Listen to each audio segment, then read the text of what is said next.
Gaza पर final attack में देरी क्यों?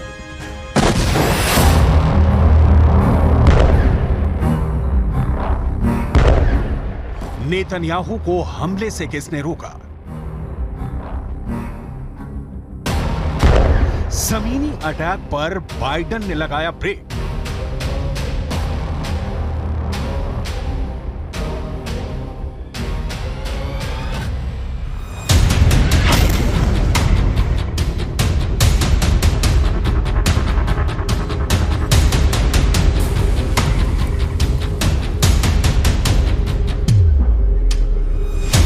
इजरायल और हमास की जंग के बीच में सुपर पावर अमेरिका ने तेल अवीव में खूंटा गाड़ रखा है।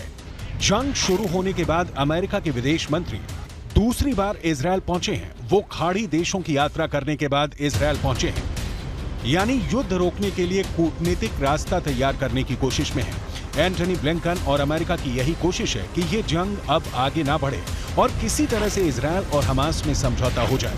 लेकिन लगता नहीं कि इजरायल के प्रधानमंत्री बेंजामिन नेतन्याहू ब्लिंकन के कहने पर रुकने वाले हैं, और यही वजह है कि आनन फानन में अमेरिका के राष्ट्रपति ने तेल अवीव पहुंचने का कार्यक्रम रख लिया।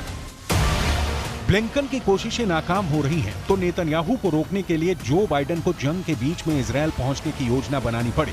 अमेरिका के लिए इस समय सबसे जरूरी है हमास के पास बंधक बनाए गए अमेरिकियों और विदेशियों को सुरक्षित बाहर निकालना।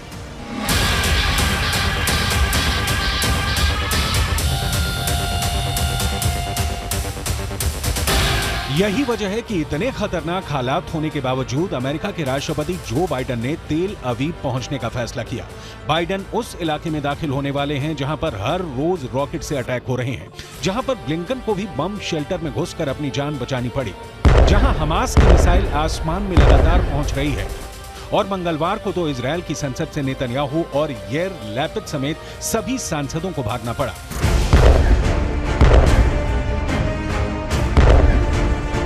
जाहिर है हालात बहुत ही नाजुक हैं, बहुत ही खतरनाक हैं, और इन सब के बीच जो बाइडेन तेल अवीव की यात्रा पर आ रहे हैं। मकसद क्या है?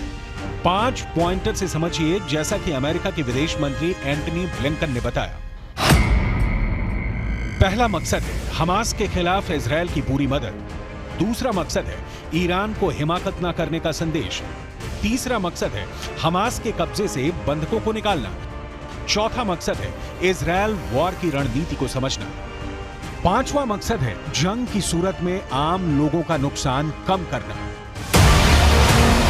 युद्ध क्षेत्र में अमेरिकी राष्ट्रपति के आने से ये 5 वो मकसद हैं जो ब्लिंकन ने सबके सामने जाहिर किया।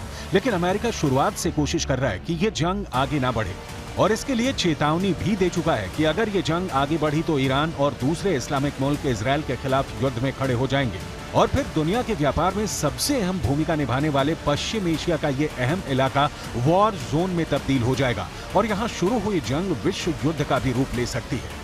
לנהל שגרת חיים לצד ניהול הלחימה. היכולת שלנו לנהל שגרת חיים לצד המלחמה תמונה רק בדבר אחד, בחוסן שלנו כחברה. לביקור של נשיא ארצות הברית יש חשיבות אסטרטגית. יש חשיבות אסטרטגית. החשיבות האסטרטגית שלו היא על המזרח התיכון כולו. इजरायल ने गाजा को मिट्टी में मिलाने की कसम खाई है, हमास को जड़ से मिटा देने की कसम खाई है, और पहले दिन हमास के हमले को इजरायल का 9/11 करार देकर इजरायल ने अमेरिका को भी अपने इरादे बता दिए थे कि जैसे उसने 9/11 का बदला लेने के लिए पूरे अफगानिस्तान में तबाही ला दी, वैसे इजरायल तब तक नहीं रुकेगा जब तक वो इजरायल पर हमला करने वाले हर एक किरदार को, हर एक गुनहगार को जहन्नुम नहीं पहुंचा देता। और इसीलिए नेतन्याहू ने गाजा पट्टी के पास मिलिट्री जोन तैयार किया और उत्तरी गाजा में 3 तरफ से हमला करने की पूरी तैयारी कर ली। और द न्यूयॉर्क टाइम्स ने इजरायली सेना के एक अधिकारी के हवाले से यह भी जाहिर किया कि इजरायल इस बार कब्जा करने की नीयत से गाजा पर जमीनी हमला करने वाला है, और इस हमले की तारीख भी तय थी कि शनिवार को ही हमला होने वाला था, लेकिन वो हमला नहीं हुआ। आईडीएफ बार बार उत्तरी गाजा के लोगों को इलाका खाली करने के लिए कह रही है, और ये भी कह रही है कि इजरायल कभी भी इस इलाके में हमला कर सकता है, लेकिन अब तक नेतन्याहू ने ग्राउंड ऑपरेशन की फाइल पर साइन नहीं किया है। आखिर कौन इजरायल को ऐसा करने से रोक रहा है? आईडीएफ और इजरायली सरकार के अंदर से जो खबरें आ रही हैं उसके मुताबिक गाजा में ग्राउंड ऑपरेशन पर ब्रेक लगाने की कई वजहें हैं, जिसमें एक प्रमुख वजह है जो बाइडेन दरअसल अमेरिका नहीं चाहता कि युद्ध में आम नागरिकों की जान जाए।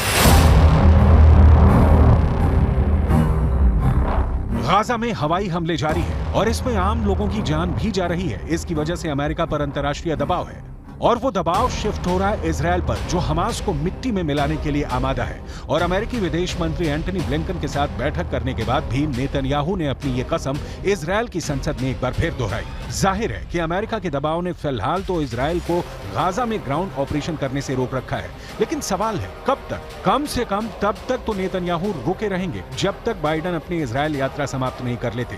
हालांकि अमेरिकी राष्ट्रपति जो बाइडेन युद्ध के माहौल में इसीलिए तेल अवीव पहुंच रहे हैं ताकि वो इस युद्ध को आगे बढ़ने से रोक सकें, और ये तभी होगा जब वो नेतन्याहू के गाजा में ग्राउंड ऑपरेशन को शुरू होने से रोक सकें।